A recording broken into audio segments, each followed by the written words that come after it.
Every Opium allegation. Everyone has heard of Playboi Carti and his label Opium, as well as the many allegations that follow. Today, we'll be going over an iceberg that I personally whipped together of every Opium allegation that has been brought to daylight, ranging all the way from minor accusations, some of the most volatile crimes you could commit to a human being. This is the entire Opium allegation iceberg explained.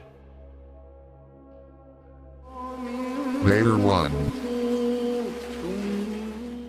The Ken and James Charles situation. Probably some of the most lighthearted allegations we're going to be getting into here today, all the way back dating to 2020. A video had surfaced of Lil Yachty and Ken Carson along with James Charles. This was completely unexplainable as to why bro was there, but it was sure funny and very unexpected during the time, and nothing more really came of it. But this was still very questionable as to why Ken Carson and Yachty was even here with James Charles, a very famous YouTube makeup influencer. Even to this day, it all still doesn't really make much sense, but everyone's just moved on, including myself.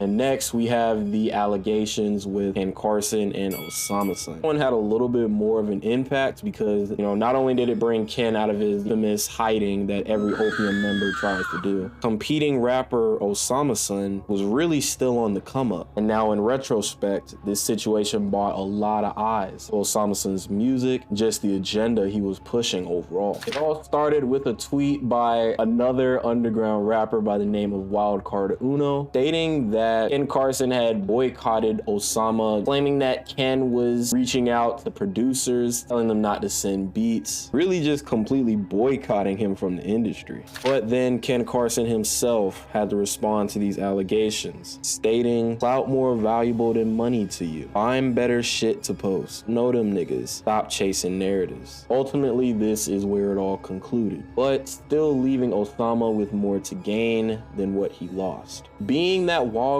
Uno and Osama son was kind of a part of the same clique that's been given the nickname Slay World 2, it does make sense as to if he was to post something about Osama being blackballed, the fans would then believe it and run with it. In this situation, it just simply wasn't true.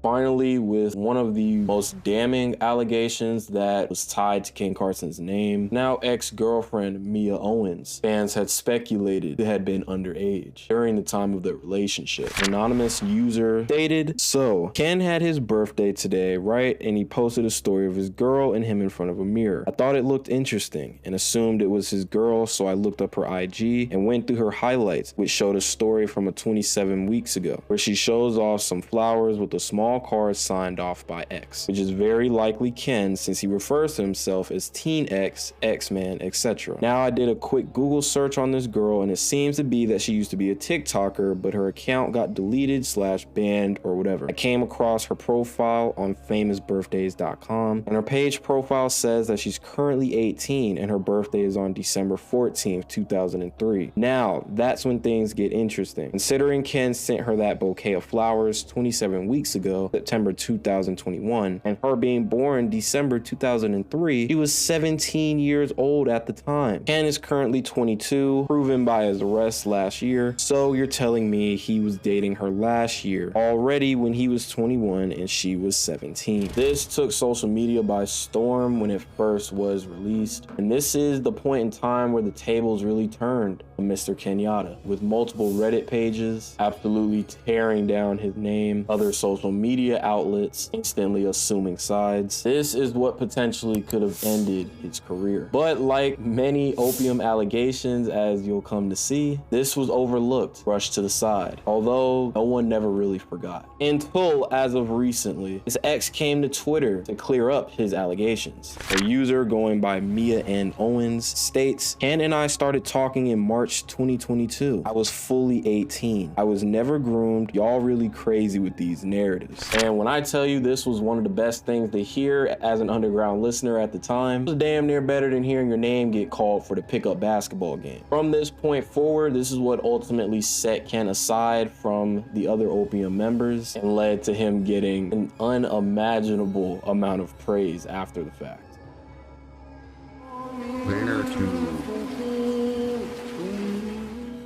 And while we're still on the topic of Ken Carson, you know, we might as well discuss his last and final allegation. This is regarding the alleged physical abuse between Ken Carson and his ex-girlfriend. Now, I do have a whole entire separate YouTube video specifically dedicated to this topic where I fully went in depth into the full allegations, but I'll still run through a brief Cliff Notes version here. With a court document leaking stating that Ken Carson had been accused of abuse, a mugshot being released during the process took Twitter by storm. Along with many years later, body cam footage of Ken Carson's arrest for this exact scenario. This allegation specifically, Ken had been battling for a very long time with fans believing one thing, the rest of his fans believing another. Long story short, charges were dropped on Ken Carson after being proven that no further evidence was found to point towards a conviction. But of course, many fans tried to disregard this image, proving his innocence under the court of law. They would back up this wild claim with statements like, she told the police she didn't want to press charges. Obviously, this doesn't mean he didn't do it. Same shit happened with Can.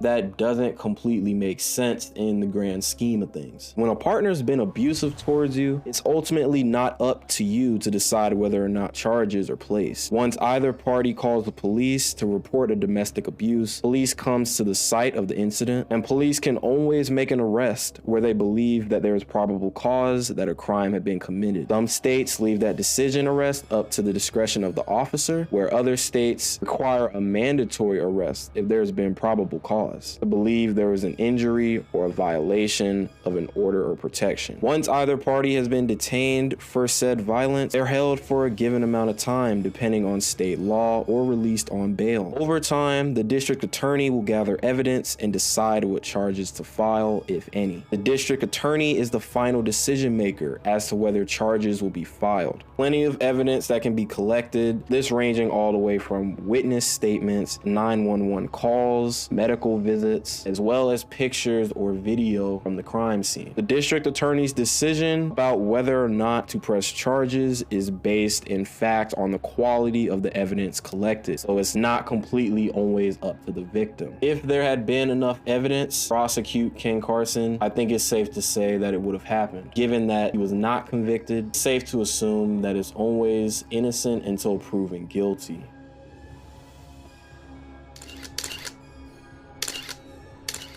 And lastly in this layer, we have Playboi Carti, arrested in Georgia for allegedly choking his pregnant girlfriend following an argument over a paternity test. According to the arrest affidavit obtained by TMZ, the woman told police that Carti had grabbed her by her throat, pushed her back, holding her neck until she could barely breathe. She even told police that she thought she was gonna die. Police confirmed that his girlfriend, being Iggy Azalea, told officers that she had been in a relationship with Carti for over 2 years, had lived with him since July of 2022, and was 14 weeks pregnant at the time of the alleged incident on December 20th. Followed that by telling them she wanted to talk to Carti about the baby and a conversation about the test, and that led to an argument, which then she claims escalated to a physical attack. A witness jumped in, tried to break up the fight, and that's when she was able to then escape Carti's vicious grasp. She then ran to her car. She claims he attacked her once more. Carti tried to pull her out of the car, put his hand over her mouth as she tried to use the vehicle's SOS feature to call the police. Fortunately, once cops arrived, police say she did have visible injuries to her neck, chest, and body, and this was enough to then arrest Playboi Carti. Real name Jordan Carter, was then arrested for felony aggravated assault. His attorney, Brian Steele, which is one of the most clutches attorney in the game, like, hey bro, if you know, you know. Mr. Steele told TMZ that Mr. Carter was falsely accused. And ever since, Carti was scot-free from this incident, at least legally, but the community never really forgot, even to this day.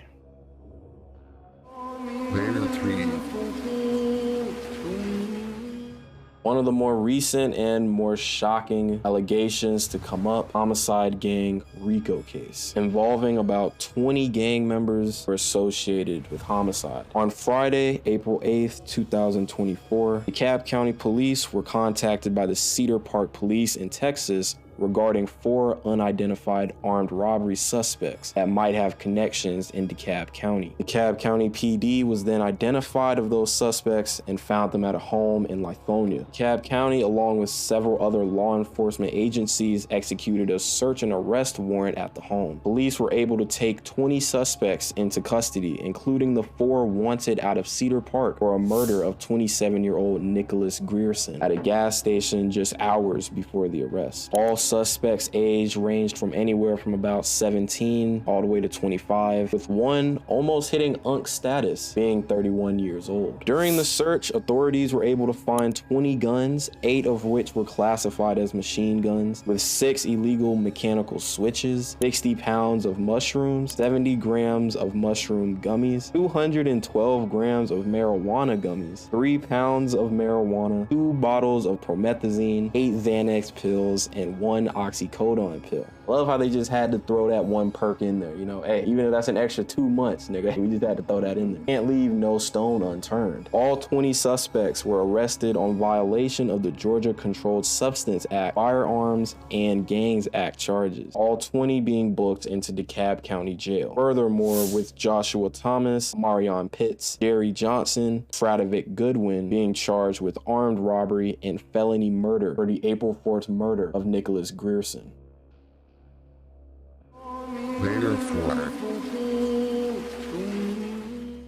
Before we go over the next homicide gang allegation, I have to include both parties here as a unit because that's what they are. Homicide Michi and Homicide Bino, both coming together, form their stage name, Homicide Gang. But keep in mind, this is really only for Homicide Bino and other affiliates. Fortunately, Michi's squeaky clean, with everything starting with an alleged DM between Homicide Bino and a 17-year-old girl. Him stating, "Where you from? Dang, I was trying to see you, but I think your friend was playing." Once this was posted to social media, a user even testified via Instagram DMs. "That's what my friends are saying," they wrote. "Like, Bino's been fucking with underground girls. This ain't the first time I've seen some shit by him. At the Houston show, the guy running the merch stand tried to get my friend to get backstage for Homicide Gang." They continue. In addition, another fan writing their own testimony via Reddit, "I was at the show in Indianapolis last night up front. Homicide Osama, another Opium affiliate, and the other dude took 2 15-year-old girls backstage and even tried getting my friend, who was also 15, to go backstage with them. Obviously, she said no, but that's still weird. Girls were obviously underage and it didn't look like they were old." After the slew of allegations and masses of people claiming to have seen similar things, Homicide Bino did decide to respond via his Instagram stories, but some people could argue this wasn't the best response and he might have even done better just staying silent, with him stating, "All y'all niggas want to play these games. Laughing emoji, laughing emoji, laughing emoji," followed by about 30 more. Overall, these are all still just rumors and unfounded allegations at the end of the day, but the general consensus is still concerning, and the Opium community have yet unleashed Homicide Bino from these dreadful allegations. Later 5.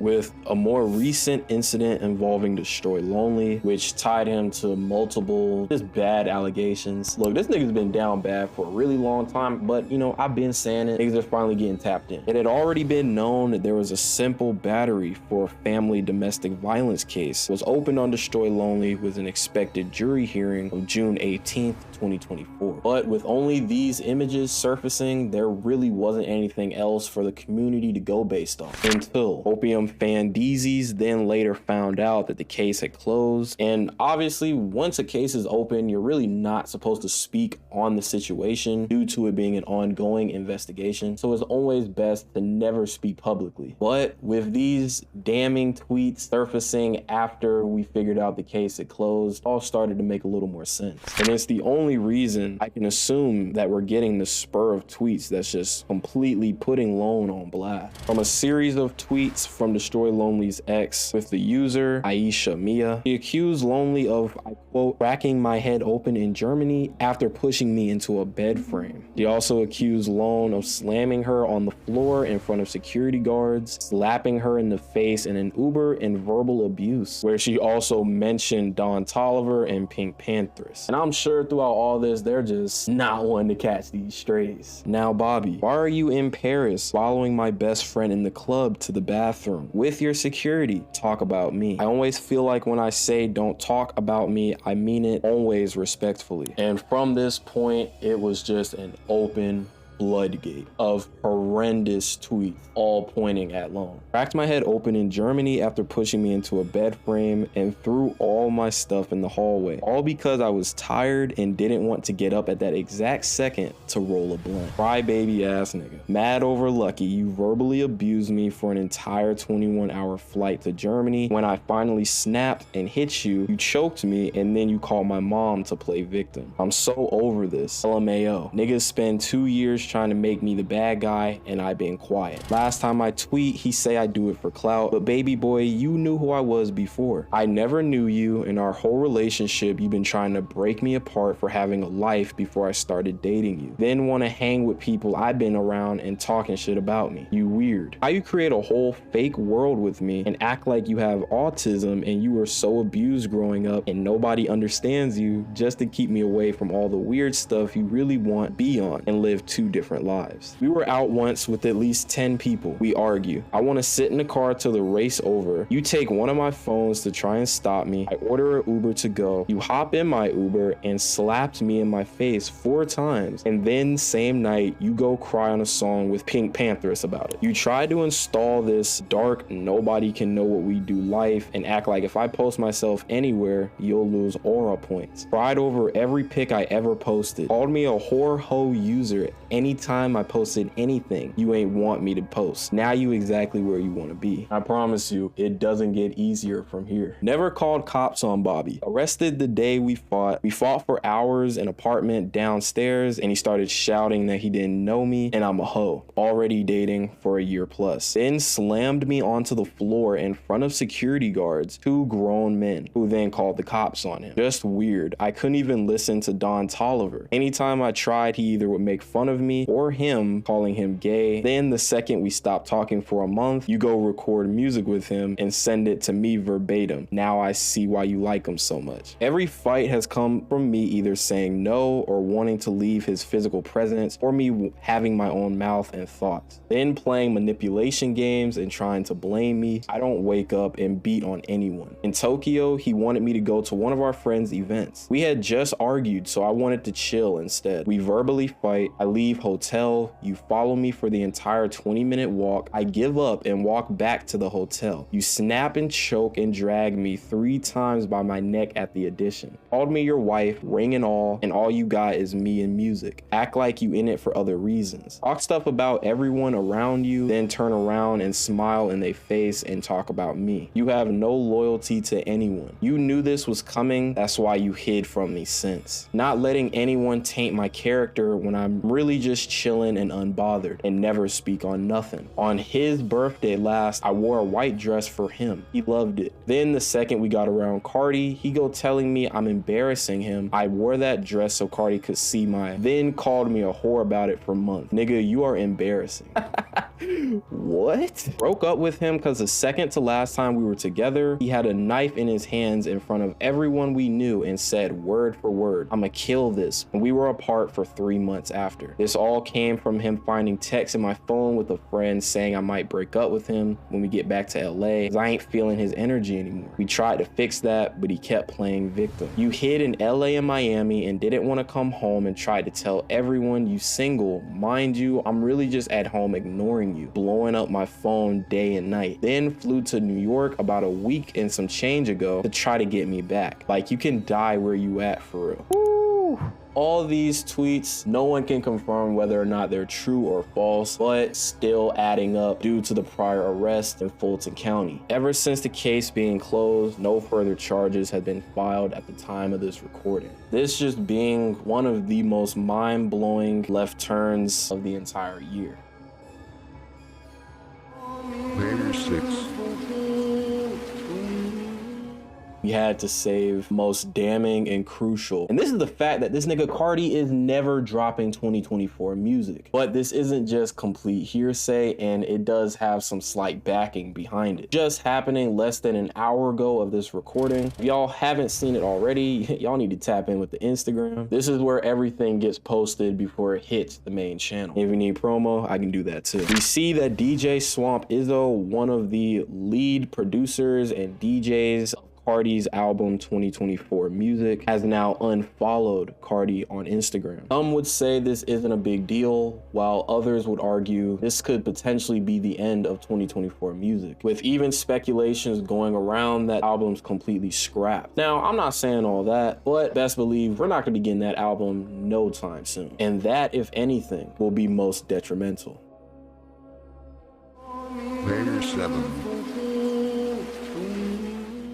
For the last layer, this is actually something that came up more recent, and it's pretty disgusting. And it has to do with the name I'm pretty sure everyone's familiar with, Problem Child. Free, oh my God, free Problem Child, free Problem Child.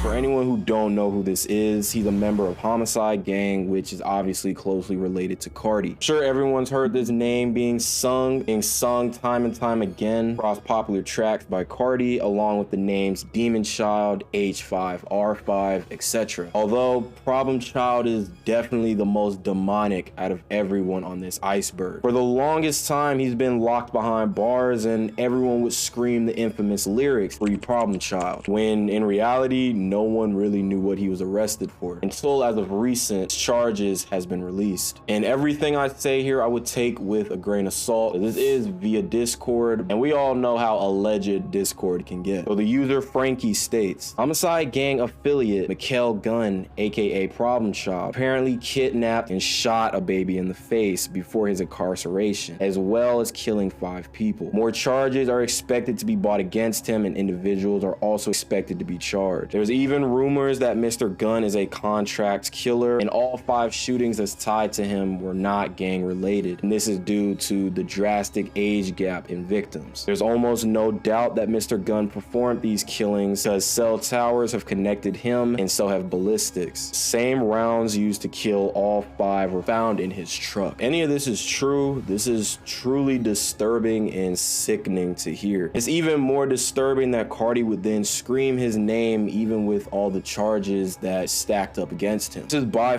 far the most shocking allegations against anyone that's closely related or tied to Opium. And yes, he may not be an official member of Opium because of how frequent his name is brought up along with other Opium signees. I think it's safe to say that he definitely had ties and relations to Opium, and at that, Playboi Carti. And this is the type of shit that really just makes my stomach curl. In conclusion, throughout the entirety of this video, I've come to realize that Homicide Michi is really the only safe member of Opium who's actually squeaky clean. But because of the increasing fame that Opium has, I nor the fans see these allegations ever causing a real risk to the label and to the brand. Even with me myself, will continue to listen to music from any of these Opium artists that I still genuinely enjoy music from, because as I always say, you have to separate the artist from the music, which is a lot harder said than done. Once executed, creates complete peace of mind. I love the community that I've built so far and that I'll continue building, and I will see you guys in my next video.